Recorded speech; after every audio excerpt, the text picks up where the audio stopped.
Oui, Père, nous voulons te remercier ce matin pour ta présence au milieu de nous. Seigneur, nous venons à toi ce matin. Nous voulons encore nous prosterner devant toi, parce que toi seul, tu es digne de régner dans nos cœurs et d'avoir toute la place, Seigneur, d'être assis sur le trône. Et nous voulons encore nous prosterner ce matin devant ta face. Au nom de Jésus-Christ, Amen. Alors ce matin, je vais vous parler d'un sujet qui va pas plaire à beaucoup, hein. Parce que bon, c'est vrai qu'on aime bien dire Jésus t'aime, Jésus est amour. Voilà, nous sommes tous réunis, aimez-vous les uns les autres. Mais est-ce que nous sommes conscients que ce qui nous a réunis, c'est la grâce du Seigneur? Parce qu'avant de connaître Christ, ou pour ceux qui ne le connaissent pas encore, je vous invite ce matin à vous tourner vers lui, car c'est le seul et l'unique sauveur du monde, le seul rédempteur du monde, hein, le seul qui puisse nous sauver, nous restaurer, nous guérir. Et Jésus, oui, nous voulons parler de Jésus et uniquement de Jésus et seulement de Jésus-Christ, parce que c'est lui qui a tout accompli sur la croix. C'est lui qui est mort pour tous nos péchés, pour les péchés de l'humanité entière. C'est le seul. Il n'y a pas d'autre sauveur, il n'y a pas d'autre Seigneur. Hein? Tous ceux qui veulent passer par des organismes ou des hommes, hein? Même si c'est des hommes très pieux, très zélés même pour Christ, c'est pas ceux-là qui vont nous sauver. Même moi, je ne sauve personne. Mon mari non plus. Personne ne sauve personne. Aucun homme ne peut sauver un autre homme. Même si c'est un grand érudit. Hein? Comme, voilà, même si c'est... même Paul n'a pas sauvé les hommes. Paul n'a été qu'un pécheur racheté par le sang de Jésus, qui a eu une révélation très forte et puissante de Jésus sur le chemin de Damas. Hein, parce qu'avant qu'il rencontre Jésus, c'était un grand un criminel, un meurtrier, un pécheur, parce qu'il persécutait les chrétiens. Il les persécutait. Il pensait être zélé pour Dieu. Il pensait même servir Dieu. Vous voyez, certains sont dans l'erreur parfois. Ils s'imaginent servir Dieu alors qu'ils sont pas du tout dans les voies de Dieu, pas du tout dans l'obéissance, et même presque, on va dire, complètement à côté de la plaque. Ils sont pas là, ils pensent, ils sont aveuglés sur eux-mêmes, ils se font des illusions. Ils pensent servir Dieu, mais ils sont pas du tout là pour servir Dieu. C'est leur propre chair qu'ils servent, c'est leur propre moi, c'est leur orgueil, c'est leurs idées préconçues, hein, c'est tout ça, mais c'est pas du tout Jésus. Et comme même certains disent, est-ce que je sers Jésus, mais comme certains disent, mais est-ce que tu connais Jésus? Est-ce que tu as rencontré Jésus personnellement dans ta vie? Est-ce que tu es passé par la nouvelle naissance? Est-ce que tu t'es repenti de tes péchés? Moi, je sais qu'il y a des gens qui disent servir Christ et qui vivent dans le péché. Et combien vivent dans le péché? Et combien sont dans les églises? Et sont là, assis, ou même en service, même à se proclamer serviteur de Dieu, à se proclamer être apôtre, ou bishop, ou pasteur, ou docteur, ou que sais-je, ou même prophète, prophétesse, et qui vivent dans le péché, qui vivent pas du tout en accord avec Jésus-Christ, et qui sont pas du tout dans une réelle communion avec Jésus-Christ. Et c'est pourquoi je vais vous parler du péché. Le péché. Ah, oui, le péché. On n'aime pas entendre parler du péché. Il y a maintenant, on parle beaucoup de la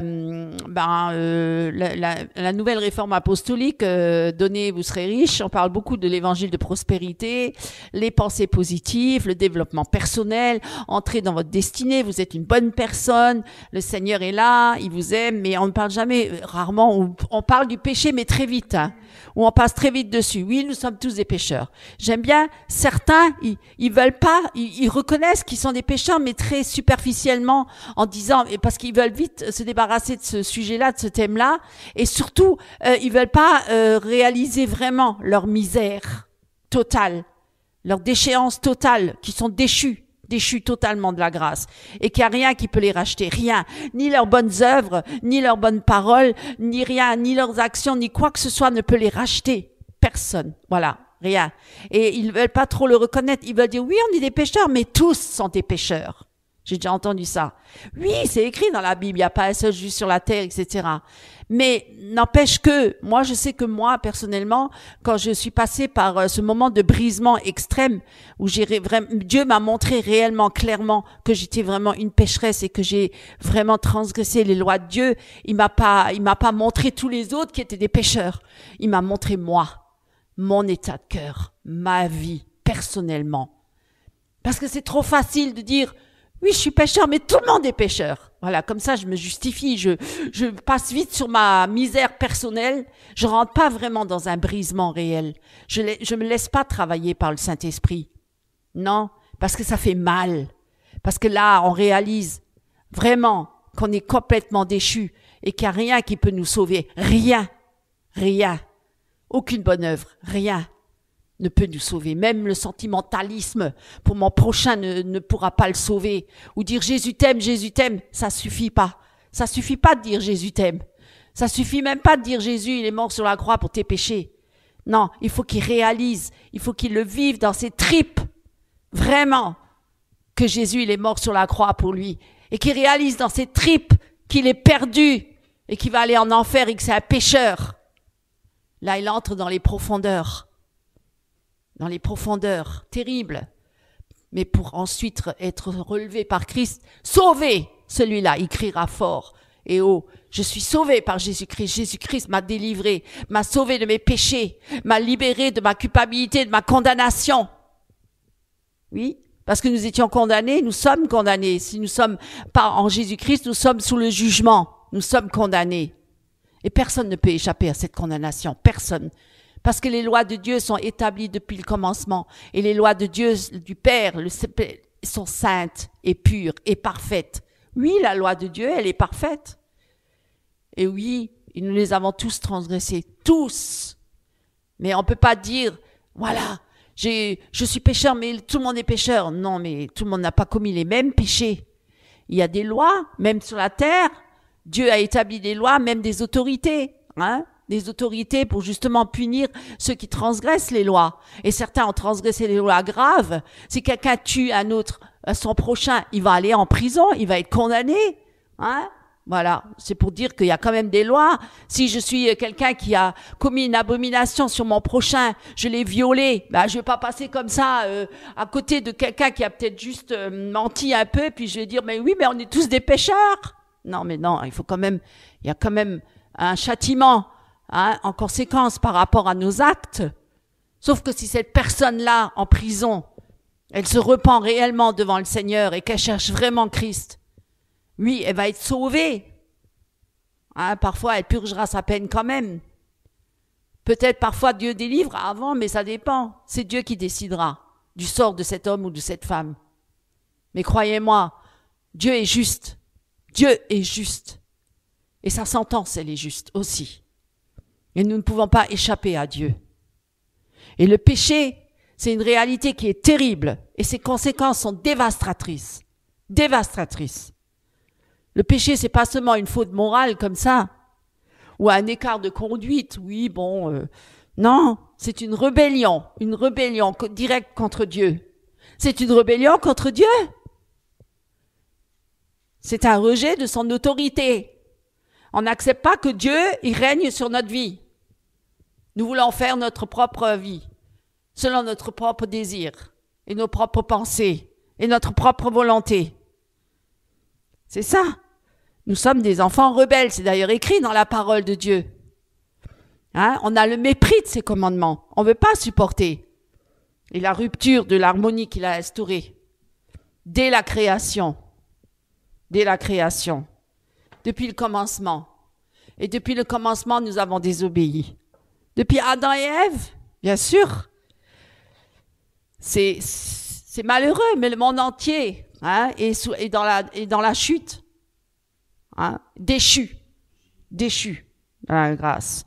Le péché est comparable à une maladie. Oui, alors on dit on est malade. Oui, peut-être. Oui, Dieu il est venu pour les malades, pas pour les bien portants. Nous sommes tous malades. Des malades incurables qui gangrènent progressivement. Ça veut dire qu'il détruit, qu'il gangrène, qu'il ronge progressivement l'âme, détruit les relations humaines. et corrompre les nations. Elle détruit les relations humaines. Vous avez déjà vu dans un couple quand un mari trompe sa femme ou vice-versa, peu importe. La relation, elle est perturbée. Elle est détruite. Elle est corrompue. Et après, c'est les disputes, c'est les querelles, c'est la méchanceté, le manque de pardon, l'irritation, l'énervement. Ou l'alcoolisme dans les familles. L'alcool, ça détruit beaucoup de familles. Énormément de familles.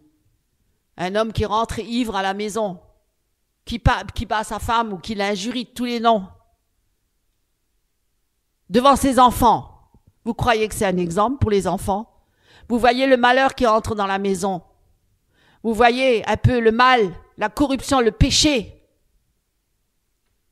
La pornographie. On regarde pendant des heures des femmes nues, alors que sa propre femme, on l'injurie. Hein? On la trompe. Les perversions, les hommes et les femmes, bien sûr, il y a même des femmes, malheureusement, qui regardent la porno. De plus en plus, d'ailleurs, à cause des sites Internet. Et les enfants, malheureusement. Même les enfants, même les adolescents. Tout le monde est là, branché là-dedans. Beaucoup de pasteurs qu'on entend des repentances, certains qui disent « J'étais pendant des années dans la pornographie ». On tombe des nues, on se dit « Waouh !» Fils de pasteur ou pasteur même, vous voyez, personne n'est épargné. C'est pas parce qu'on est issu d'une famille de pasteurs que forcément on est à l'abri du péché. Non, personne n'est à l'abri du péché. On peut être fils de pasteur ou fille de pasteur ou quoi que ce soit. On n'est pas à l'abri du péché. Et d'ailleurs, c'est écrit dans la parole, car tous ont péché et sont privés de la gloire de Dieu. Alors, oui, alors, je vais rassurer celui qui veut pas reconnaître qu'il est un misérable pauvre pécheur et qui va dire, oui, j'ai péché, mais tous. Nous sommes tous des pécheurs par nature. Voilà, comme ça le rassure. Mais on rentrera pas tous ensemble en même temps devant la face de Dieu. On comparaîtra tous individuellement. Moi, je vais pas ramener toute la multitude de gens avec moi qui ont tous péché comme moi et je vais dire, ah ben oui, mais Seigneur, eux aussi, ils ont péché. Mais t'occupe pas de ceux qui ont péché. Occupe-toi de toi et de ton âme et de salut de ton âme. Est-ce que toi, devant Dieu, tu vas comparaître tout seul et tu vas rendre des comptes pour ta vie tout seul? C'est pas dire, oui, mais elle aussi, lui aussi, il a péché, oui, celui-là. Mais on s'en fout. On s'en fout. Toi, aujourd'hui, là, si tu entends la voix de Dieu, n'endurcis pas ton cœur. C'est aujourd'hui le jour du salut. Voilà. Donc, vous voyez. Alors oui, nous sommes des pécheurs, tous pécheurs par nature. Mais le péché, c'est pas seulement ce que nous faisons. C'est aussi ce que nous sommes.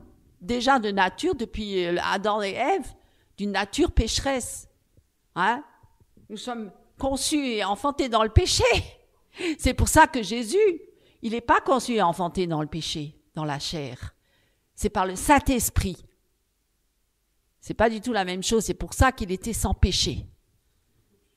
Il n'avait pas cette corruption, cette chair corrompue en lui. Il était parfait, il était pur, saint. Bien sûr, il est Dieu. Venu parmi les hommes. Il marchait au milieu des hommes, plein de grâce et de vérité, de lumière. Mais les hommes ont préféré quoi? La lumière?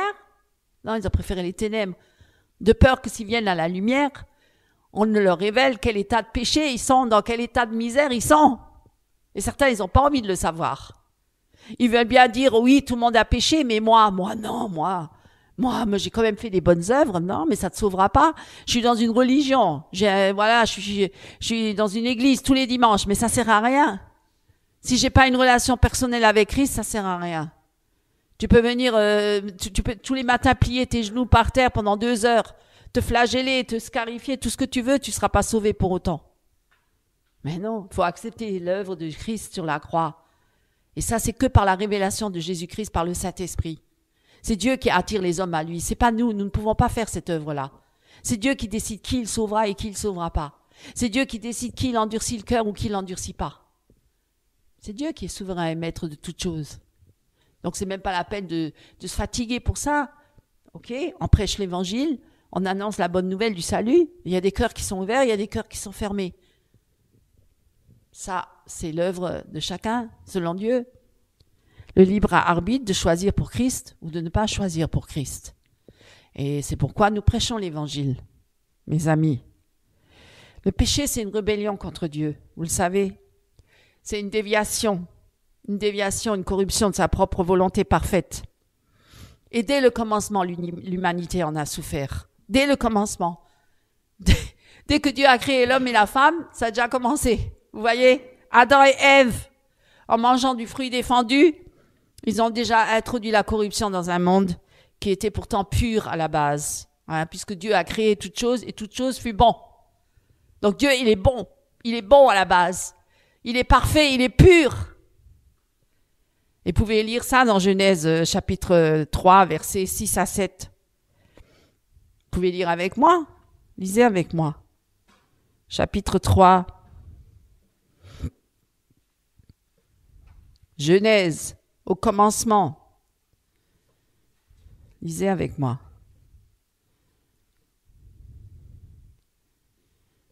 Chapitre 3, verset 6. Et la femme, vous voyez, bon alors oui, on va accuser la femme comme d'habitude, hein, c'est toujours la faute à la femme. Vous n'avez pas remarqué ça? On peut même lire un peu avant. Or, le serpent était plus rusé qu'aucun animal. Effectivement, il y avait un serpent dans ce jardin d'Éden. C'était le diable, Satan, qui était là. Et il était très rusé. Et aucun animal des champs que l'Éternel leur avait fait, mais il dit à la femme, « Quoi? Dieu a dit, vous ne mangerez pas de tout arbre du jardin. » Et la femme dit au serpent, « Nous mangeons du fruit des arbres du jardin, mais du fruit de l'arbre qui est au milieu du jardin. Dieu a dit, vous n'en mangerez point et vous n'y toucherez point, de peur que vous ne mouriez. » Et le serpent dit à la femme, « Vous ne mourrez point, certainement. » Voilà déjà le premier mensonge. Le diable est déjà menteur dès le commencement, vous voyez? « Car Dieu sait qu'au jour où vous en mangerez, vos yeux seront ouverts et vous serez comme Dieu. » Et ben voilà, c'est ce qu'ils ont recherché, c'est ce qu'on entend toujours, et encore de nos jours. I am, je suis Dieu. Nous sommes des dieux, nous sommes Dieu. Ouvert, et vous serez comme Dieu, connaissant le bien et le mal. Et si je suis Dieu, alors je mène ma propre vie comme bon me semble. Je suis mon propre Dieu. Donc, je fais ce que je veux. Je fais ce que je veux avec mon corps, je fais ce que je veux avec ma vie, et le Dieu là, quelque part, qui est dans le cosmos, il n'a rien à me dire. Vous voyez? Et la femme vit que l'arbre était bon à manger et qu'il était un plaisir pour les yeux, et que l'arbre était désirable pour rendre intelligent, et elle prit de son fruit et en mangea. Il en donna aussi à son mari. Pour qu'il en mangeât avec elle, il en mangea, parce qu'il était autant responsable qu'elle, hein. Il a fait exactement la même chose qu'elle. Donc ils sont coupables tous les deux. Il n'y en a pas un qui est meilleur que l'autre ou qui peut rattraper l'autre. Tous les deux sont embarqués dans le même bateau, hein. Tous les deux. Il n'y a pas d'excuse. Et où les yeux de tous les deux furent ouverts. Mais ils furent ouverts pour voir quoi? La gloire de Dieu? Non. Ils furent ouverts et ils connurent qu'ils étaient nus. Tiens donc. Avant, ils n'avaient pas réalisé qu'ils étaient nus. Maintenant, ils réalisent qu'ils sont nus. Et ils cousirent ensemble des feuilles de figuier et s'en firent des ceintures. Voilà. Donc, tu vois, vous voyez, Dieu, hein, dans sa pureté, dans sa sainteté, l'homme et la femme n'ont pas réalisé qu'ils étaient nus. Parce qu'il n'y avait pas le péché. Mais vous voyez aujourd'hui avec le péché qui est tellement grand sur la terre, vous voyez tout le temps la nudité qui est exposée. Vous remarquez pas ça qu'il y a beaucoup de nudité qui est exposée? La femme, particulièrement la femme, s'expose dans toute sa nudité. Et elle est une occasion de chute pour l'homme. Oui, effectivement, elle est un instrument entre les mains du diable. Si elle expose sa nudité, effectivement, elle n'est pas inspirée par Dieu. Elle est inspirée par Satan, forcément, mais par sa chair aussi, par son péché, sa nature pécheresse qui est en elle. Et de montrer son corps nu, vous voyez, pour que l'homme soit attiré, séduit, et qu'il tombe, et qu'il chute, et qu'il commette l'adultère, ou la fornication, ou qu'il se délecte de tout ça pendant des heures dans la pornographie, et ensuite il est envahi par des esprits impurs, parce que les esprits, ils arrivent après. Le diable est là pour vous envahir avec les mauvaises pensées, avec les pensées impures, et qui vous assaillent, et qui vous corrompent, et qui vous tourmentent avec ça constamment, que vous êtes constamment opprimé avec ces choses, constamment pris avec ces pensées obscènes, impures, pour continuer, et toujours encore et encore, comme une addiction, à ne jamais arrêter, hein? jusqu'à ce que vous chutiez, que vous deveniez misérable, un homme misérable, une femme misérable, pauvre et misérable, complètement déchu de la grâce, déchu de la présence de Dieu, dans un esprit complètement corrompu, qui ne peut pas avoir une relation saine et équilibrée avec son prochain, avec une femme, avec un homme, parce que tout est corrompu, tout est corrompu. On a des pensées impures même quand on est dans une relation avec son partenaire. On veut avoir des relations comme dans la pornographie. On veut pas avoir une relation saine et équilibrée avec cette personne. On veut imiter, parce qu'on est envahi par ces choses-là. Vous voyez, on a besoin de la repentance, on a besoin de se tourner vers Christ. Le péché est terrible. Le péché, c'est comme la gangrène qui nous ronge, hein, et ça nous tue, ça nous détruit, hein. Vous voyez, je vais vraiment appuyer fort sur le péché. Parce que on minimise trop le péché. Oui, j'ai péché, mais le péché, c'est grave. C'est grave. Depuis lors, chaque péché qui soit petit, parce que certains disent, oh, j'ai un petit péché mignon. Il n'y a pas de péché mignon. Ça n'existe pas mignon. C'est faux. Il n'y a pas de péché de grand ou de petit. Hein? Chaque péché porte en lui une conséquence destructrice dans notre vie et autour de nous et dans la vie des autres, parce qu'on n'est pas une île. Quand on pêche, on fait aussi du tort à notre prochain. On se fait du tort à soi-même. Certains disent, oui, mais c'est que contre moi-même, mon propre corps. Non, vous n'êtes pas une île, vous vivez avec d'autres personnes. Vous détruisez tous ceux qui sont autour de vous avec votre péché. On est tous plus ou moins unis les uns avec les autres. On a quand même des interactions, hein, entre humains. Et si la personne, elle est envahie par le péché, elle va avoir des réactions et des comportements qui ne sont pas positifs et constructifs, mais qui vont être destructeurs aussi pour leur prochain. Ça va les amener aussi à être parfois à chuter avec eux, à chuter et à tomber avec eux. Et c'est le but aussi. Le péché nous sépare de Dieu. Le prophète Ésaïe le déclare. Prenez avec moi Ésaïe 59, verset 2. Ésaïe 59, verset 2. Et lisez avec moi. 59, verset 2.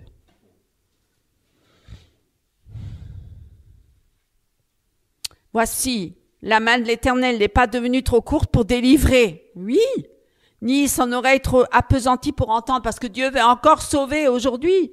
Il veut pas laisser l'homme dans sa misère, dans son péché. Il veut le sauver. Sous l'ancienne alliance, il a envoyé les prophètes pour avertir le peuple de Dieu de revenir à lui. Mais qu'est-ce qu'ils ont fait? La plupart, ils les ont lapidés, ils les ont tués, ils les ont rejetés. Ils les ont pas écoutés. Mais lorsqu'ils écoutaient un prophète, alors oui, ils revenaient à Dieu. Ils se repentaient. Et Dieu les rétablissait dans leurs premières conditions. Et il les bénissait à nouveau. Parce que si on s'éloigne de Dieu, on est sous la malédiction. Et si on se rapproche de Dieu et qu'on suit les voies de Dieu, on est sous la bénédiction. C'est écrit dans la parole. Mais vous voyez, hein, encore aujourd'hui, il appelle à travers Jésus-Christ, quand il a envoyé tous les prophètes sous l'ancienne alliance. Beaucoup n'ont pas écouté, ont été exterminés, détruits, regardez dans le désert. Et lorsqu'il y a eu la nouvelle alliance, eh bien Jésus est venu comme le grand prophète, mais aussi comme le Fils de Dieu, comme le Sauveur du monde. Il a donné son Fils unique afin que quiconque croit en lui ne périsse point. Il a envoyé son Fils unique, le Père a envoyé son Fils unique pour que quiconque croit en lui ne périsse point, mais qu'il ait la vie éternelle, qu'il soit sauvé. Jésus-Christ est mort à notre place sur la croix, parce qu'il fallait ce sacrifice sur la croix. Il fallait qu'il y ait du sang qui coule pour calmer la colère de Dieu. Parce que Dieu, il est en colère contre tout péché. Parce qu'il a en horreur le péché, il hait le péché. Et nous sommes sous la condamnation parce que la loi nous condamne. Parce qu'il y a une loi, elle existe pour tous les hommes sur la terre. Personne ne peut échapper à cette loi. Personne ne peut échapper à cette loi. Et donc, on est tous sous la condamnation. Et le Seigneur est venu pour nous délivrer de cette condamnation, pour nous sauver. C'est pour ça qu'on est passé des ténèbres à la lumière, de la mort à la vie, en Jésus-Christ. Dieu nous a purifiés. Dieu nous a lavés, délivrés de nos péchés. Dieu est vivant. Dieu est vivant. Voici, la main de l'Éternel n'est pas devenue trop courte pour délivrer, ni son oreille trop appesantie pour entendre. Mais vos iniquités, vos péchés, ont fait séparation entre vous et votre Dieu. Et vos péchés ont fait qu'il a caché de vous sa face pour ne pas écouter. car vos mains sont souillées par le péché, souillées par le sang. Certains montent jusqu'à tuer, jusqu'à commettre des crimes, hein, les guerres et tout ce qui s'ensuit. Et vos doigts sont remplis d'iniquité. Vos doigts, vos lèvres, hein, disent beaucoup de mensonges. On dit des mensonges à son prochain. On dit des mensonges à sa femme, à son épouse, à son mari. On dit des mensonges à son voisin. On dit plein de mensonges, beaucoup de menteurs. Même des menteurs parmi les chrétiens. Combien sont dans le mensonge? Combien faut croire qu'ils sont des serviteurs de Dieu alors qu'ils vivent complètement dans le péché, dans les ténèbres? Mais le dimanche, ils affichent une apparence de piété. Mais c'est tellement trompeur. Combien convoitent la femme de leur prochain dans l'église, hein? Combien sont là et commettent l'adultère dans les églises et la fornication et tout le reste? Combien vivent en concubinage? Même dans l'église, il y a maintenant des chrétiens qui se marient même plus, ils vivent en concubinage. Voilà, comme ça, si jamais il y a un problème, on se sépare, ni vu ni connu. Mais devant Dieu, c'est pas ni vu ni connu. Devant Dieu, c'est un mariage. À partir du moment où on s'unit, corps, âme et chair, on est mariés, hein, on est ensemble, on est unis, on est une seule chair. Et après, si on se sépare, vous croyez pas qu'il y a des conséquences à ça? Il y a des conséquences. Il y a des conséquences. Il n'y a personne qui applique la justice et personne qui plaide en jugement avec intégrité. Vous voyez, le péché, l'homme est fait pour vivre en communion avec son Créateur. Sans ça, il est malheureux. Il trouvera pas le bonheur nulle part ailleurs. Nulle part ailleurs.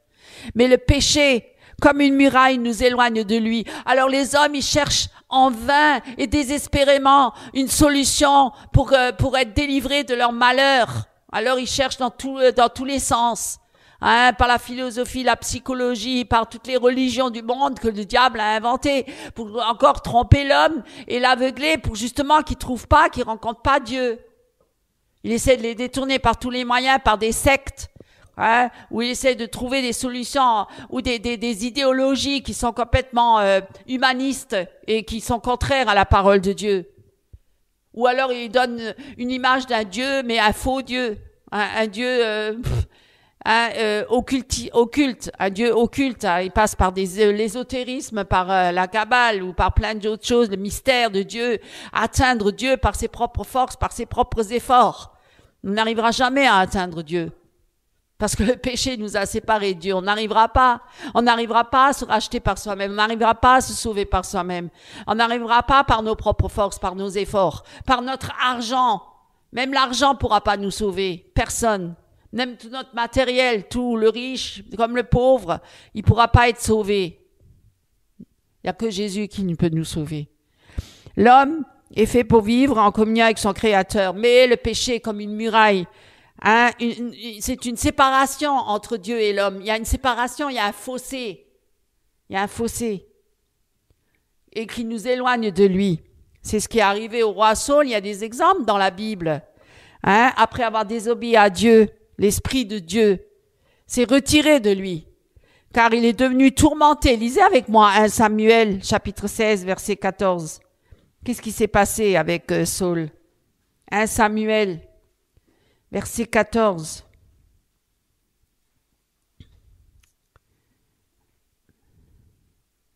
Samuel, chapitre 16, verset 14. Qu'est-ce qu'on lit?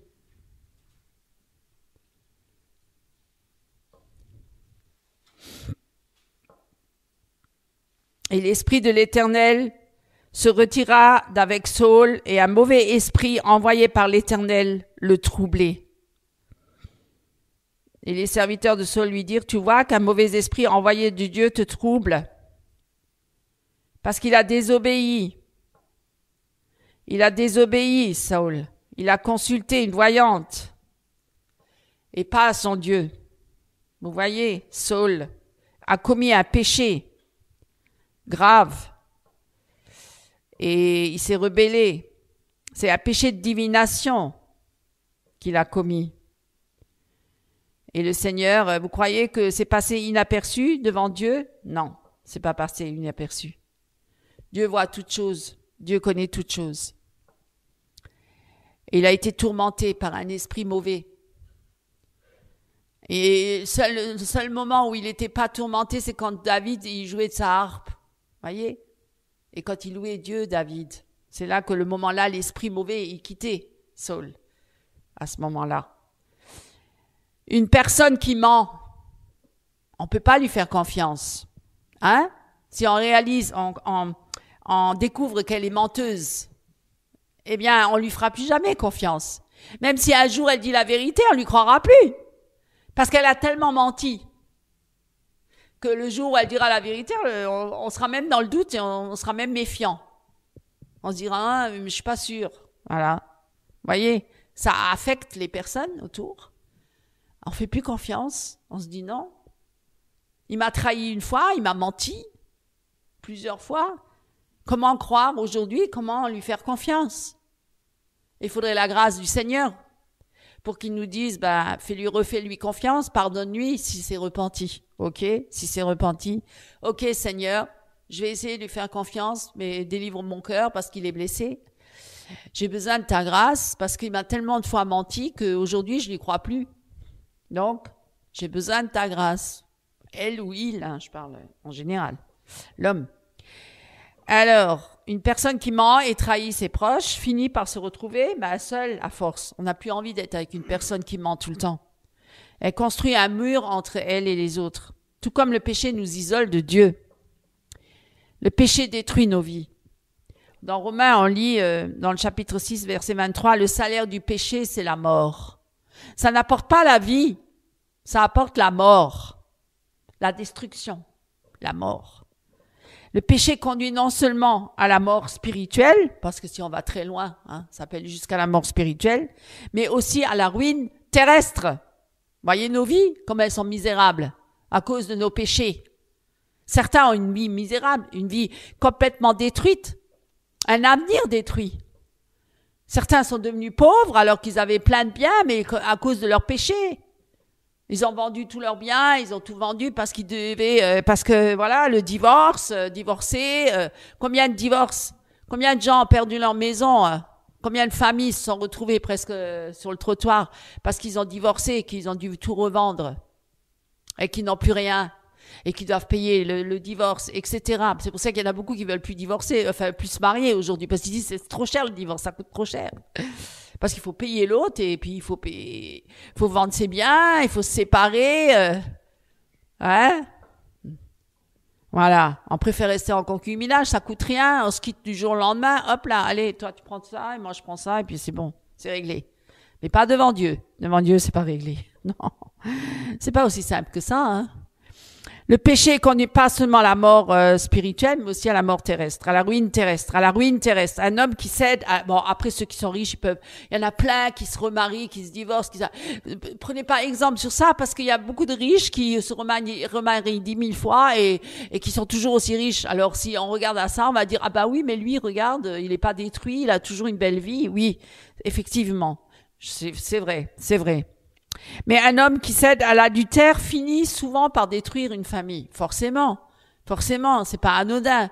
S'il trompe sa femme, il trompe aussi ses enfants. Et ça va avoir des préjudices sur les enfants, ça va avoir des préjudices sur la famille, même sur les beaux-parents, les parents, sur tout le monde.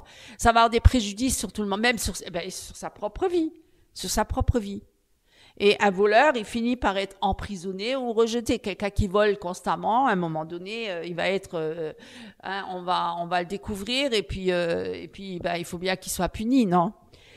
Le péché nous enchaîne, il nous ronge. Exemple concret, l'alcoolique. Vous voyez, un alcoolique. Il commence toujours au début par un simple verre. Moi, j'entends les alcooliques comment ils parlent. Mais je bois juste un verre. Mais je bois juste un petit, mais c'est rien. Mais c'est juste une canette de bière. Oh, juste le samedi. Je bois juste ça. Hein? Et puis après, j'en bois encore une autre. Et toujours plus. Mais c'est rien. Le diable, il y a toujours comme ça. Au début, c'est toujours anodin, c'est toujours petit. Et après, il tombe dans la dépendance. Hein? Et il perd, ça peut aller très loin. Il peut perdre son travail, sa famille. Et sa dignité, parce que regardez voir un alcoolique à quoi il ressemble. Quand il est dans l'état d'alcoolisme, il est lamentable. Et il parle bête. Et il parle beaucoup, et il dit beaucoup de mauvaises choses. Et il détruit par sa bouche, il devient destructeur contre l'autre. Destructeur contre sa famille, contre ses proches. Destructeur, méchant, mauvais. Il dit plein de mauvaises choses. Il dit ce qui lui passe par l'esprit, par le cœur. Ah, après, il regrette, il va dire « Oh, j'ai dit des choses que je pensais pas vraiment, c'est parti plus vite que ma pensée. » Ah oui, tu contrôles pas ta langue, tu contrôles pas ta vie, tu contrôles rien avec l'alcool, ton esprit, il est embrouillé. Hein? Et tu dis n'importe quoi, tu dis les perversités aussi, tu dis les perversions aussi, les choses perverses. Voilà. Et on dit plein de mauvaises choses comme ça, et on sort de sa bouche et on souille son corps. Parce que ce qui sort de ta bouche, c'est ça qui te souille le corps, le cœur. On souille l'autre personne, on souille tout le monde autour de soi avec sa mauvaise langue. Vous voyez, ça porte préjudice sur son prochain. On dit plein de méchanceté sur les uns et les autres avec la bouche, avec la langue. C'est un péché, hein, le péché dans la vie de l'homme. Un fléau, c'est un fléau. Un fléau. Le péché, une fois entré dans la vie d'un homme, agit comme un parasite, hein, comme un virus. Il agit, qui le ronge de l'intérieur, petit à petit. Et Jésus l'a dit même dans Jean 8, en vérité, je vous le dis, quiconque se livre au péché est esclave du péché. Et on devient esclave. Qui est notre maître à partir de là? C'est Jésus-Christ ou c'est Satan? Hein? L'homme qui cède au péché, il pense être libre.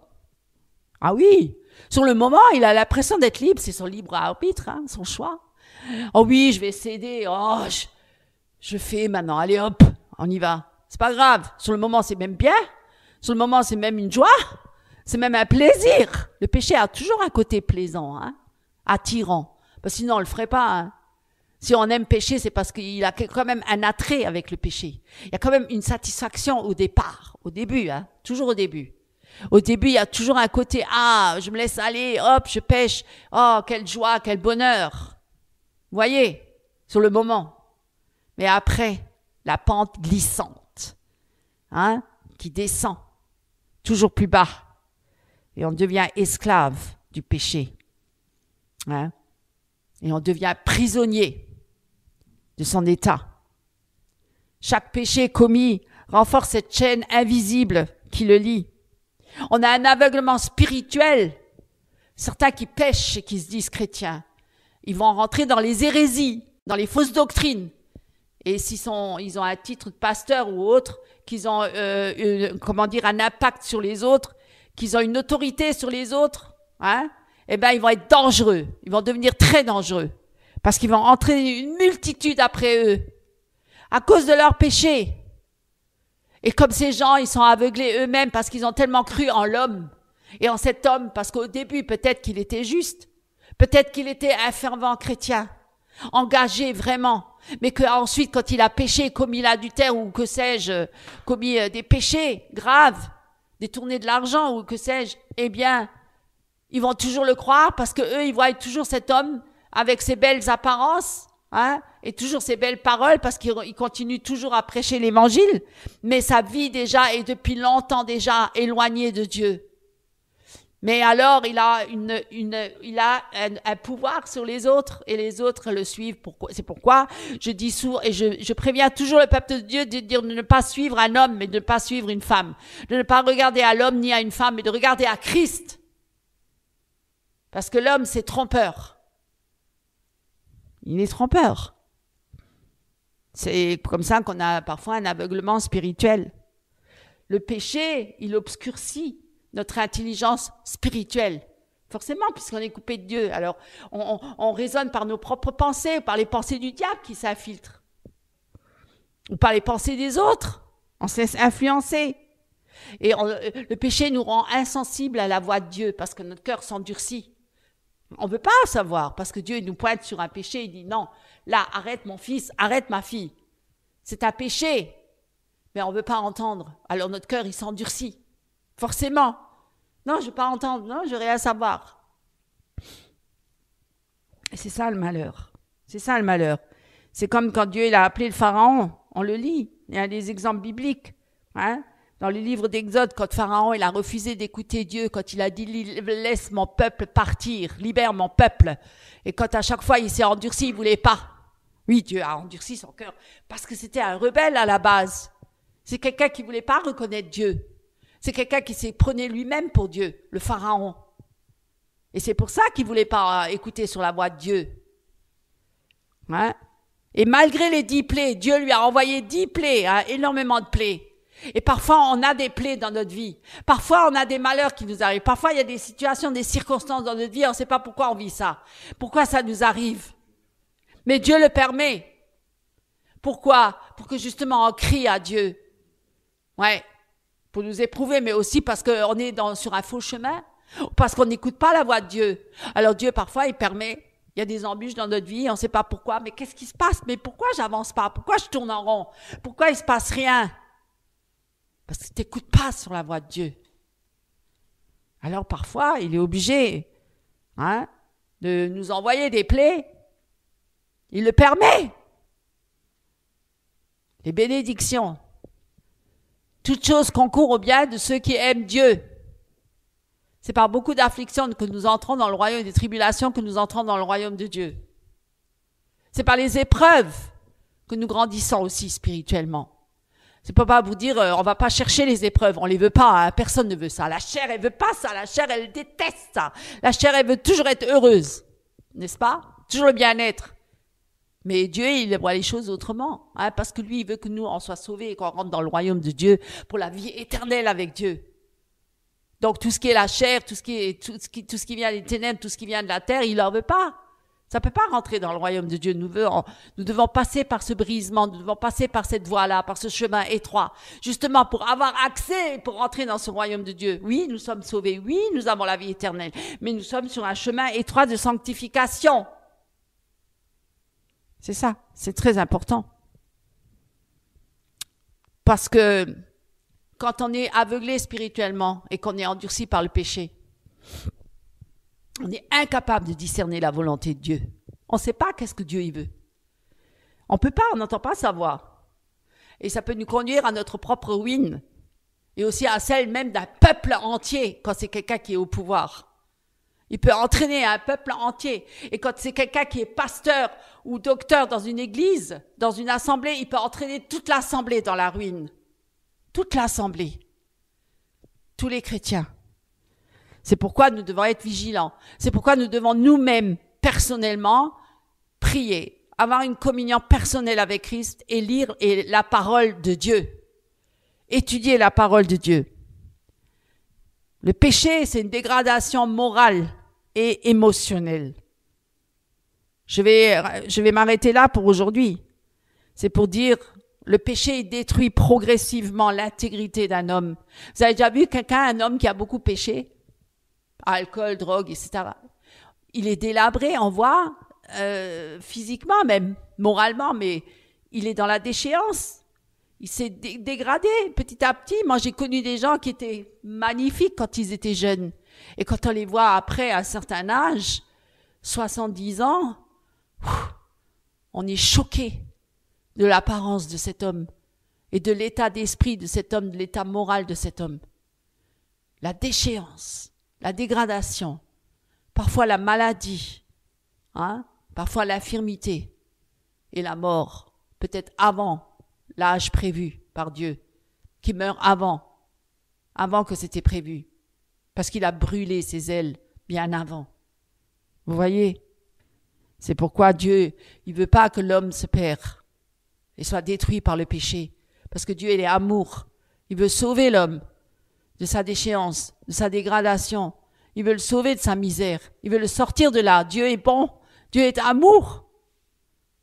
Il a envoyé son Fils unique pour ça. Voilà, mes amis, pour aujourd'hui, je voulais un peu vous parler du péché, que c'est pas une rigolade. C'est grave. Nous devons vraiment devenir conscients de cela. Et vous le voyez autour de vous, vous le voyez dans les familles, vous le voyez dans la société, vous le voyez dans le monde, le péché, les ravages du péché. Ça englobe énormément de choses. Alors que Dieu vous bénisse abondamment. Au nom de Jésus-Christ, Amen. Bonjour mes frères et sœurs en Christ. Prenons ensemble dans la parole de Dieu Le titre s'intitule « Dieu donne à chacun un don particulier ». Dans le livre 1 Pierre 4, versets 7 à 11. La fin de toute chose est proche. Vivez donc d'une manière raisonnable et gardez l'esprit éveillé afin de pouvoir prier. Avant tout, aimez-vous ardemment les uns les autres, car l'amour apporte le pardon d'un grand nombre de péchés. Soyez hospitaliers, les uns à l'égard des autres, sans mauvaise humeur. Que chacun de vous mette au service des autres le don particulier qu'il a reçu de Dieu. Vous serez ainsi de bons administrateurs de la grâce infiniment variée de Dieu. Que la personne qui a le don de la parole transmette les paroles de Dieu, que celle qui a le don de servir l'utilise avec la force que Dieu lui accorde. Il faut qu'en toute chose, gloire soit rendue à Dieu par Jésus-Christ, à qui appartiennent la gloire et la puissance pour toujours. Amen. Soyez richement bénis. Frères et sœurs en Christ, chers amis, chers invités, Dieu soit glorifié ce matin. Et merci pour la parole dure à entendre ce matin de mon épouse Karine. Et c'est vrai que c'est un avertissement. Dieu parle encore aujourd'hui.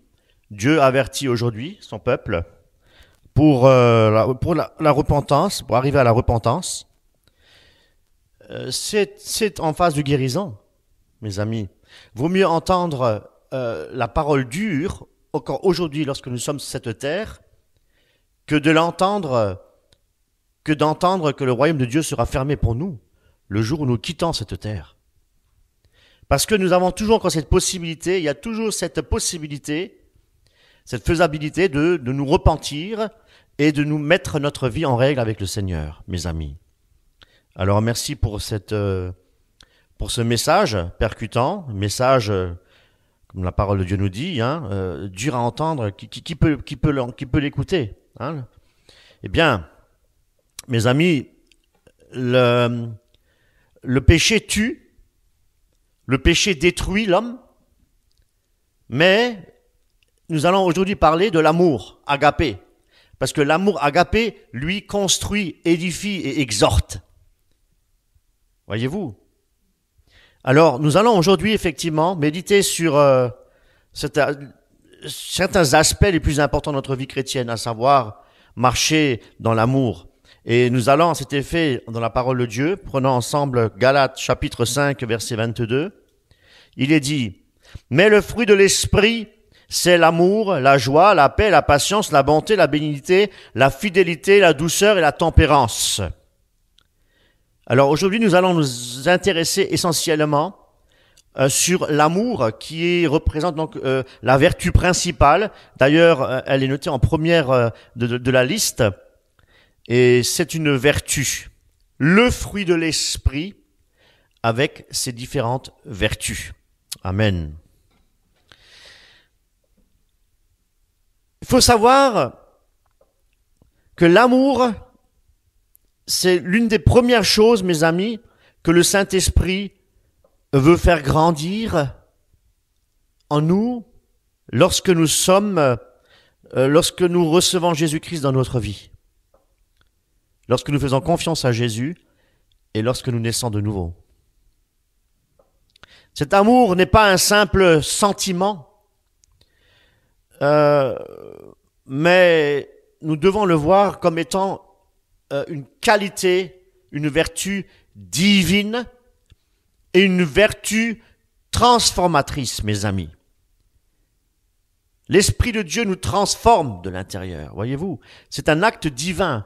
Ce n'est pas simplement dire je vais faire un effort, je vais faire quelque chose pour hériter le royaume de Dieu. Mes amis, non, la chair ne peut pas hériter le royaume de Dieu. Nous devons écouter ce que l'Esprit dit dans l'Église à dire. Nous devons écouter l'Esprit de Dieu. Et c'est l'Esprit de Dieu en nous qui nous transforme pour être à la ressemblance de Jésus, pour être à l'image de Christ. Donc une action transformatrice, mes amis. Amen. Ça, nous devons le savoir. Nous ne pouvons pas nous sauver par nos propres efforts, comme le disait aussi mon épouse ce matin.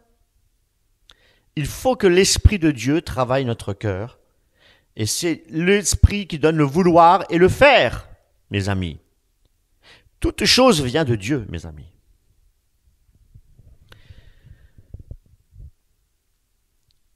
Regardons maintenant ensemble ce que l'Écriture dit de cet amour. Et à cet effet, nous allons appuyer sur la parole de Dieu, voir plusieurs versets de la Bible. Déjà, l'amour véritable n'est pas un amour sentimentaliste, humain. L'amour véritable de Dieu, on l'appelle agapé. Agapé. La Bible dit, nous allons dans 1 Jean, chapitre 4, verset 19. 1 Jean, chapitre 4, verset 19, où il est dit: pour nous, nous l'aimons parce qu'il nous a aimés le premier. Cet amour, mes amis, que Dieu a pour nous est un amour immense. Immense, mes amis. On n'a pas les vocables qu'il faut pour définir l'amour de Dieu. L'homme ne peut pas mesurer ni évaluer l'amour de Christ. L'amour que Dieu a pour sa créature. Et il y a effectivement un passage, un verset qui définit bien l'amour de Christ. Vous connaissez tous par cœur? Jean 3, 16. Amen. Jean 3, 16. Et 17, je rajoute. Il est dit: car Dieu a tant aimé le monde qu'il a donné son Fils unique, afin que quiconque croit en lui ne périsse point, mais qu'il ait la vie éternelle. Dieu, en effet, n'a pas envoyé son Fils dans le monde pour qu'il juge le monde. Écoutez bien, Dieu n'a pas envoyé son Fils dans le monde pour qu'il juge le monde, mais pour que le monde soit sauvé par lui. Le jugement est à venir si nous résistons à l'appel de Christ, si nous résistons à la grâce de Dieu. Dieu tend encore sa main à chacun d'entre nous. Il est encore temps de venir à Christ. La porte de l'alliance, la porte de l'arche est encore ouverte, mes amis. Il y a de la place encore dans le royaume de Dieu. Mais un jour, cette porte sera fermée et il sera trop tard. Aujourd'hui, si vous entendez la voix de l'Éternel, n'endurcissez pas votre cœur. C'est aujourd'hui le jour du salut, mes amis. Maintenant.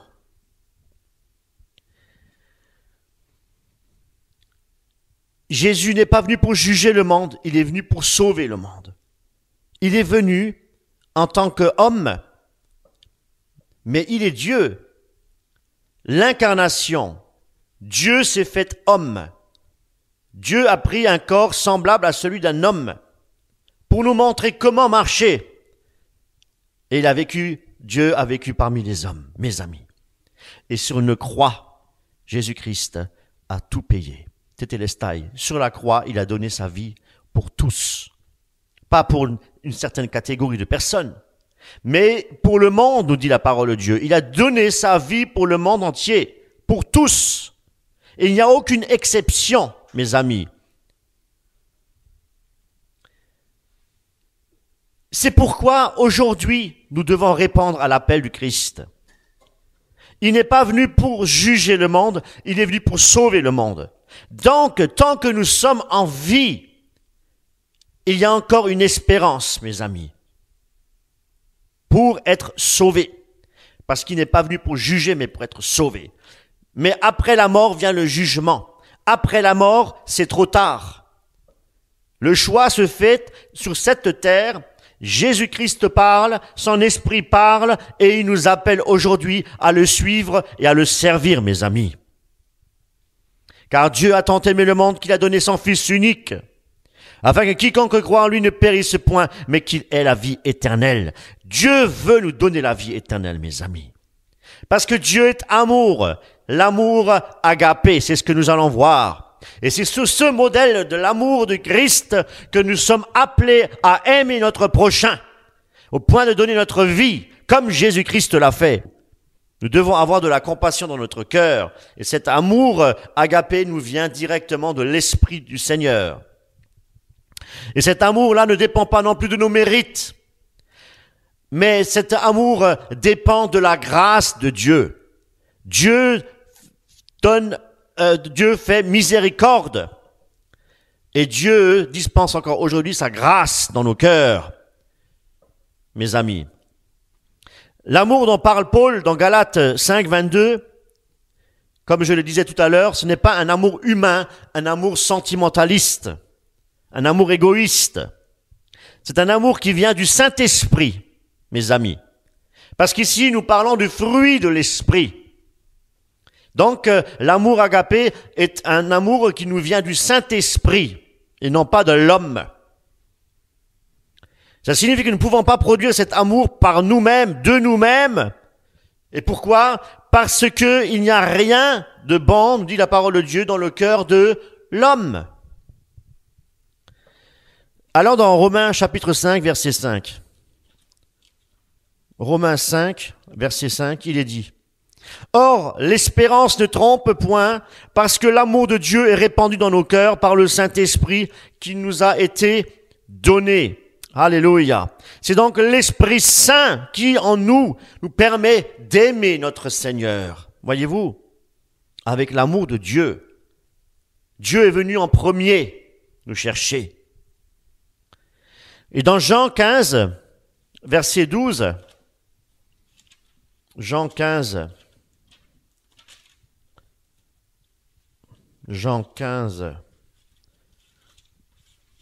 verset 12, il est dit: C'est ici mon commandement. Aimez-vous les uns les autres comme je vous ai aimé. Et ça, mes amis, c'est l'exemple parfait, c'est la perfection, mes amis. L'amour agapé, c'est la perfection. C'est l'amour de Christ en nous. Et il nous a montré que l'amour véritable, il est prêt à tout sacrifier, même pour le bien des autres. C'est ce que Christ a fait, voyez-vous. L'amour de Dieu nous pousse aussi, par l'Esprit de Dieu, à mettre la parole de Dieu en pratique, à aimer la parole. L'amour de Dieu aussi, comme nous le rappelle aussi l'apôtre Jean, n'est pas un simple sentiment. Il est dit que le Saint-Esprit est une puissance. Une puissance.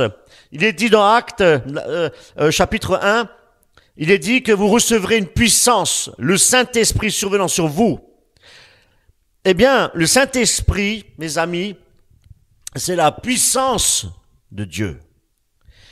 C'est une puissance qui nous transforme de l'intérieur, mes amis. C'est de l'intérieur et nous pousse à vivre selon la volonté de notre Seigneur. 1 Jean, chapitre 4, verset 19. 1 Jean.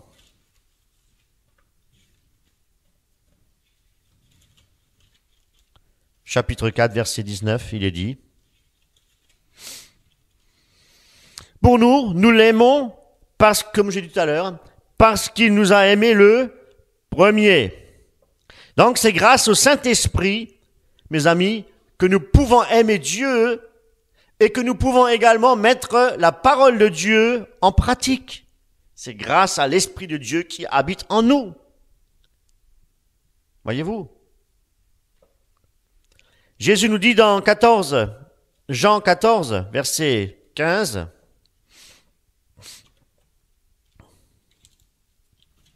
Jean 14, verset 15, « Si vous m'aimez, gardez mes commandements. » Ça veut dire que notre amour pour Dieu ne se résume pas simplement par des paroles, mais par des actes, mes amis.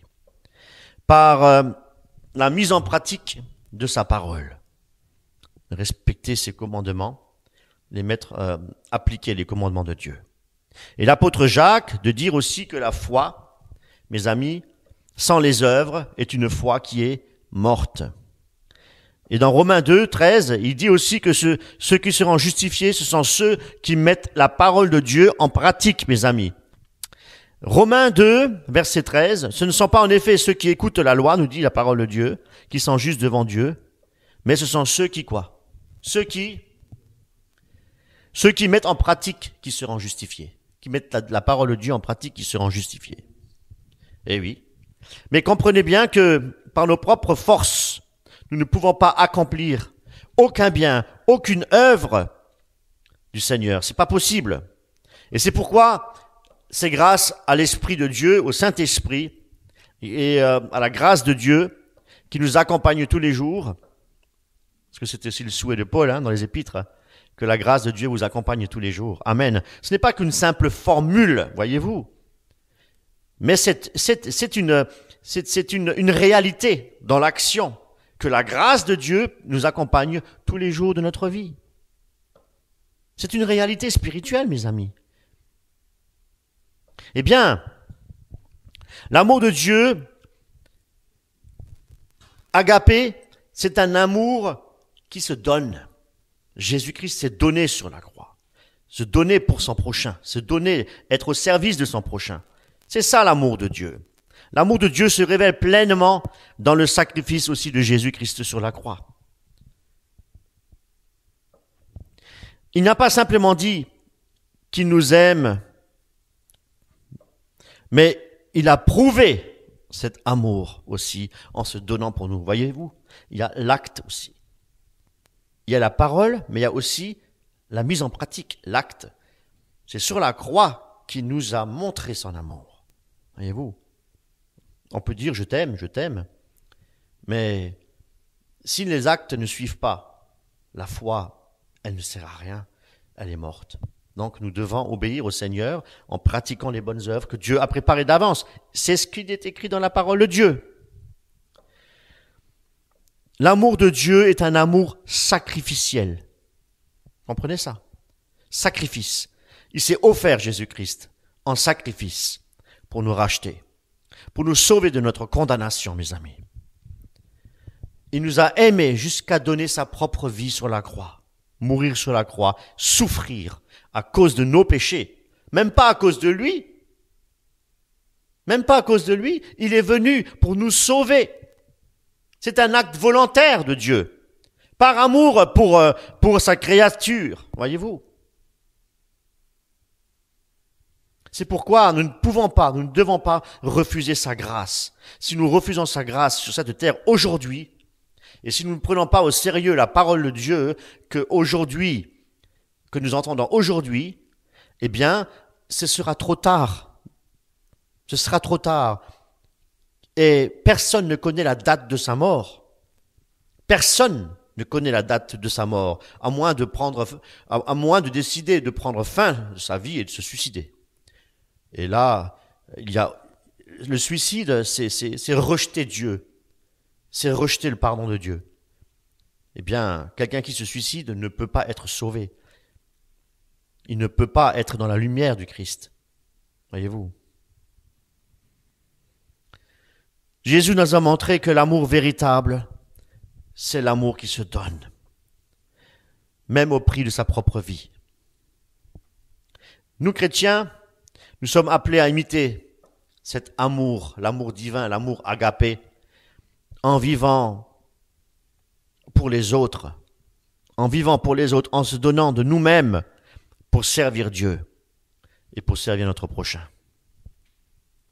Par contre, l'amour humain, quand il n'est pas transformé par Dieu, eh bien, c'est l'amour égocentrique.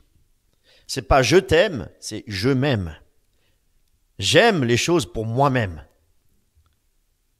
Lorsque nous voyons des pasteurs et des soi-disant hommes de Dieu qui remplissent des grandes salles, des grandes campagnes d'évangélisation, et qui disent « Venez chercher votre miracle ». Et avec des entrées payantes et avec des dîmes. Voyez-vous, ce sont des loups, ce sont des loups ravisseurs. Ce qui les intéresse, c'est l'aspect pécuniaire, c'est l'argent, tout simplement. Eh bien, ils sèment pour eux-mêmes. Et en même temps, ils sèment pour eux-mêmes, ils ferment la porte du royaume de Dieu. Voyez-vous, ils sèment AIME, et puis ils sèment aussi la semence pour ne pas entrer dans le royaume de Dieu, à cause de la cupidité. Un riche ne peut pas rentrer dans le royaume de Dieu. Ils se ferment la porte eux-mêmes, et pourtant, ils prêchent l'évangile, mais pour leur propre gloire aussi, voyez-vous. Cet amour égoïste cherche à recevoir d'abord, pas à donner. Un pasteur doit s'occuper de ses ouailles, un pasteur doit s'occuper des brebis dans l'assemblée et doit prendre soin des brebis. Il doit les aimer, il doit prier pour elles et il doit être au service des brebis, mes amis, et non pas leur extirper l'argent. Et puis s'acheter des domaines, des grandes maisons, des villas, des grosses voitures, et ainsi de suite. S'enrichir. Cet amour est égoïste. Je vous le dis, ils cherchent à recevoir d'abord pour satisfaire leurs propres désirs. L'amour de l'homme qui n'est pas régénéré, mes amis, et c'est aussi un amour qui est limité, parce qu'il cherche avant tout son propre intérêt. C'est ça. Mais Dieu nous rappelle, et il nous appelle à une autre forme d'amour, l'amour agapé. L'amour du chrétien, c'est un amour, l'amour de Dieu, pardon, c'est un amour qui veut aussi aimer Dieu. Voyez-vous, l'amour chrétien est un amour qui cherche avant tout à honorer Dieu, à glorifier Dieu. Et Jésus, allons dans Matthieu 22, 37. Matthieu 22, 37, il est dit, Jésus répondit, tu aimeras le Seigneur ton Dieu de tout ton cœur, de toute ton âme, de toute ta pensée. Ça signifie que notre amour pour Dieu doit être total, entier, mes amis. Un chrétien qui naît d'en haut cherche à aimer Dieu, à vivre selon ses commandements, et ne le fait pas par obligation, mais il le fait par amour pour le Seigneur, parce que c'est Dieu lui-même qui a déposé son amour dans le cœur de l'homme pour pouvoir accomplir par la puissance du Saint-Esprit les commandements et les préceptes de Dieu. Amen. Le chrétien veut mettre en pratique la parole de Dieu parce qu'il a compris que c'est de cette manière-là aussi qu'il va honorer Dieu. Voyez-vous, et non pas en demandant la dîme. On n'honore pas Dieu en demandant la dîme, mais on honore Dieu en faisant la volonté de Dieu. Et la volonté de Dieu consiste à aimer son prochain et à servir le Seigneur de cette manière-là. Amen. L'amour agapé doit se manifester dans notre manière de vivre tous les jours. Nous allons dans 1 Corinthiens, chapitre 13. 1 Corinthiens 13, verset 4, il est dit, la charité est patiente, elle est pleine de bonté. La charité n'est point envieuse, la charité ne se vante point, elle ne s'enfle point d'orgueil. Ces versets nous montrent clairement, mes amis, à ne pas rechercher nos propres intérêts, mais à chercher le bien des autres. L'amour n'est pas envieux, l'amour n'est pas, ne cherche pas ses propres intérêts, l'amour ne s'enfle pas d'orgueil, ainsi de suite. Et de plus, dans 1 Jean, chapitre 3, verset 18, 1 Jean, chapitre 3, verset 18, il est dit, « Petits enfants, n'aimons pas en parole avec la langue, mais en action et en vérité. » C'est-à-dire, pratiquer les œuvres que Dieu a demandées. Et cela veut dire que notre amour pour les autres ne doit pas être uniquement un amour verbal. Je t'aime. Je t'aime. Il doit être visible aussi dans nos actions, mes amis. L'amour de la communauté chrétienne est très important. Voyez-vous, Dieu nous demande non pas de nous séparer, mais Dieu veut nous rassembler pour vivre en communauté, l'unité dans le corps du Christ, mes amis. L'amour n'est pas seulement pour ceux qui sont en dehors de l'Église, mais aussi pour ceux qui sont au sein de la communauté chrétienne, comme je viens de le dire, mes amis. Et Jésus de dire dans Jean, l'apôtre Jean, chapitre 13, Jean 13, 35. À ceux-ci, tous connaîtront que vous êtes mes disciples si vous avez de l'amour les uns pour les autres. Est-ce qu'il est écrit, à ceux-ci, tous connaîtront que vous êtes mes disciples si vous faites des miracles et des guérisons et des prodiges? Ou si vous demandez la dîme? Non. Si vous avez de l'amour les uns pour les autres. C'est la loi de l'amour, mes amis. C'est la loi de l'amour. Alléluia. C'est à cela qu'on reconnaît les disciples. L'amour fraternel est un puissant témoignage aussi pour notre foi, mes amis. Amen. Éphésiens, chapitre 4. Éphésiens, chapitre 4, verset 2. Il est dit, en toute humilité et douceur, avec patience, vous supportant les uns les autres avec charité. Lorsque nous sommes en communauté, mes amis, c'est pas toujours facile. Hein? Il y a diversité, hein? Et puis chacun fonctionne d'une manière différente. Nous ne sommes pas tous les mêmes. Eh bien, nous devons apprendre à nous supporter. Et ce sont des petites épreuves, et nous devons le faire avec charité, avec amour. Nous devons nous efforcer à conserver l'unité de l'esprit, dit parole de Dieu, par le lien de la paix. Soyez en paix, voyez-vous. Cet amour, effectivement, crée une unité au sein de l'Église. Dieu unit, voyez-vous. Satan divise, diviseur. Une Église qui est divisée ne peut pas témoigner de l'amour de Dieu. Elle ne porte pas de fruits. Mais une Église où il y a l'amour fraternel, c'est une Église vivante. Une Église où l'Esprit de Dieu est à l'œuvre, mes amis. Et en tant que membres du corps du Christ, nous devons être unis dans l'amour du Christ, en nous soutenant mutuellement, en nous encourageant quand il y a des difficultés, dans l'exhortation, dans l'édification. Priez les uns pour les autres. L'amour envers nos ennemis est aussi quelque chose que Dieu nous demande. Comment peut-on aimer notre ennemi si nous n'avons pas l'amour de Dieu en nous?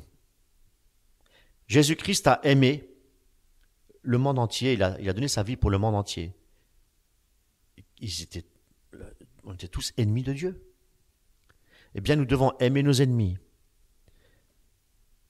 Avec l'amour de Dieu en nous, c'est possible. Avec la puissance du Saint-Esprit, nous pouvons le faire. Maintenant, il y a un aspect de l'amour. C'est vrai que c'est pas facile. C'est aimer son ennemi, c'est quelque chose qui va au-delà de notre raison. Hein. Jamais je pourrais aimer mon ennemi. Mais pourtant, c'est ce que Jésus enseigne. Hein. Allons dans Matthieu chapitre 5. Matthieu 5. Verset 44. Il est dit, « Mais moi, je vous dis, aimez vos ennemis, bénissez ceux qui vous maudissent. » Même bénir. Et faites même du bien à ceux qui vous haïssent. Et priez pour ceux qui vous maltraitent et qui vous persécutent. Il y a 4 choses. Aimer, les bénir, faire du bien, donc faire du bien, prier pour eux. Waouh! Prier pour ceux qui nous font du mal. Mes amis. Même à chercher à leur faire du bien. Leur pardonner.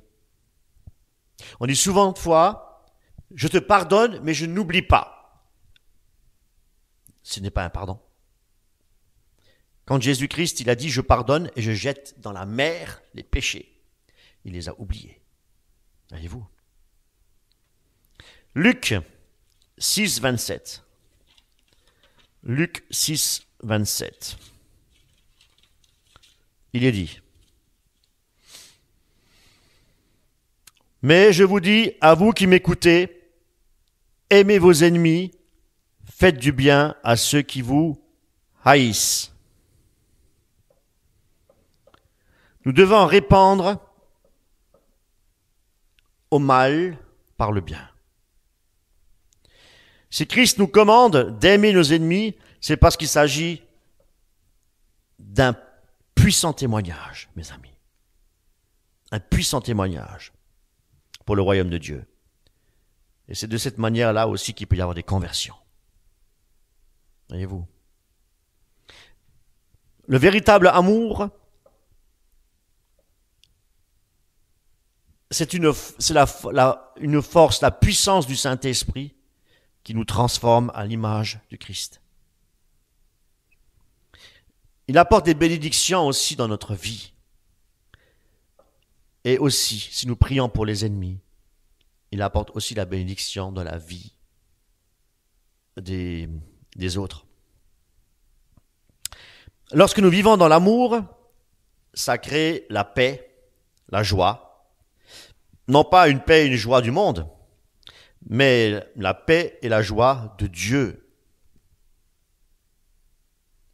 Divin, une joie divine et une paix divine. Parce que l'amour de Dieu rend notre cœur joyeux. Même lorsque nous passons par des tribulations, même lorsque nous passons par des difficultés. C'est dans le domaine du surnaturel, mes amis. C'est ça le surnaturel. On parle toujours de guérison, de miracles, mais si vous avez la joie du Christ dans votre cœur, alors vous passez par des moments difficiles. N'est-ce pas un miracle, mes amis? Paul, dans 1 Corinthiens 13, il décrit l'amour comme ayant la capacité de tout supporter, de tout croire, de tout espérer et de tout endurer.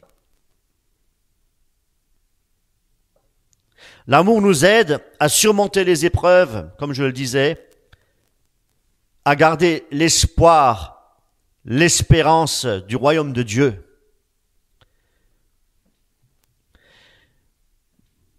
Dans 1 Jean, chapitre 4,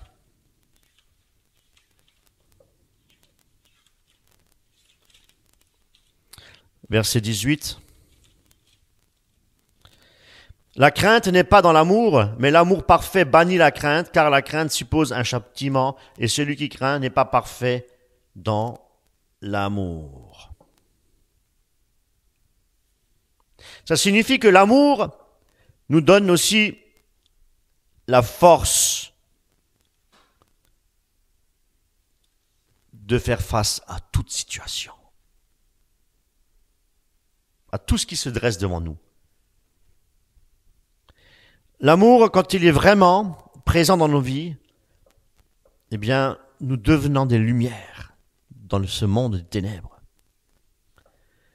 C'est l'amour du Christ en nous. Parce que il est la lumière du monde. Et parce que l'amour de Dieu attire ceux qui sont dans les ténèbres pour les faire venir à la lumière. Parce que l'amour de Christ, l'amour de Dieu, attire effectivement ceux qui sont dans les ténèbres pour les faire venir à son admirable lumière, dit la parole de Dieu. Et c'est pourquoi l'amour de Dieu, c'est la base du fruit de l'esprit. Et Paul, dans 1 Corinthiens 13, il dit que si je n'ai pas la charité, si je n'ai pas l'amour, je ne suis rien. Et c'est par l'amour que les autres vertus du fruit de l'esprit peuvent grandir en nous. Sans amour, mes amis, il est impossible de manifester les vertus de l'amour, c'est-à-dire la paix, la joie, la bénignité et ainsi de suite, la fidélité et la bonté. Et c'est pourquoi Jésus nous a commandé d'aimer Dieu d'abord et d'aimer notre prochain comme nous-mêmes. Parce que c'est en aimant le Seigneur, en cherchant sa face, que le Saint-Esprit travaillera et transformera notre cœur pour pouvoir justement manifester ces vertus de l'amour. Comprenez? Pour résumer tout ce qui a été dit, l'amour agapé, donc l'amour de Dieu, nous offre un amour pur. Un amour pur, l'amour divin, l'amour qui se donne, l'amour du Christ, l'amour pour les perdus, la compassion. Et tout cela n'est que gratuit, gratuitement. Et il n'y a aucune condition.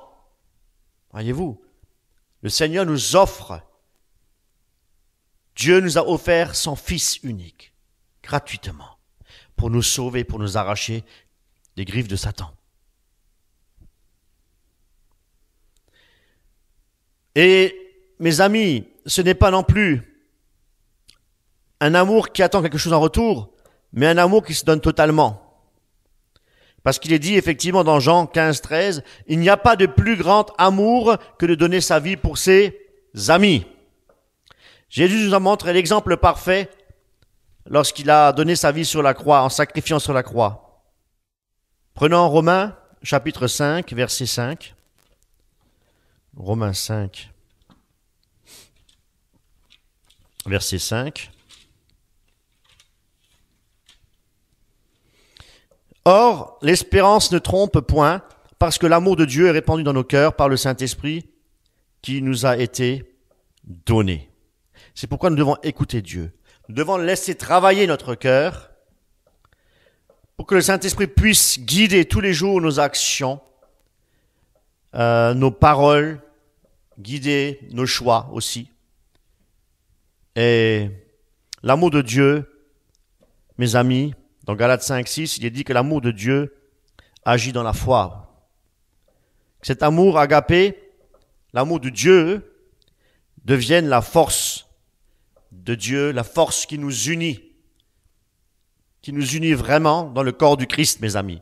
Une force qui nous transforme de l'intérieur. Et surtout une force, la puissance du Saint-Esprit, en nous pour témoigner du Christ autour de nous. Alléluia. Que le Seigneur soit glorifié. Amen.